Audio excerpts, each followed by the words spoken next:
Okay, inside the car.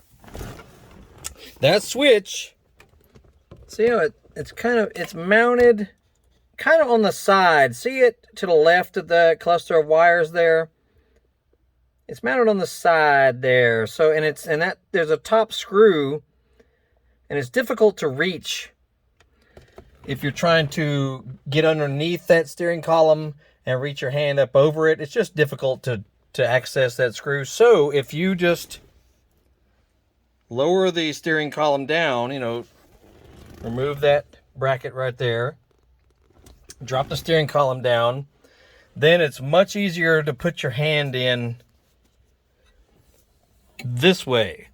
Then you can reach your hand in there and manipulate the little screw that holds the top.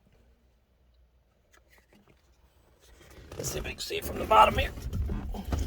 Yeah, see how it mounts?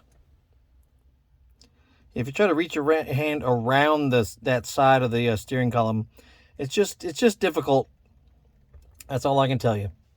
So, drop the column, reach your hand in that cavity right there, and you'll be able to get to it.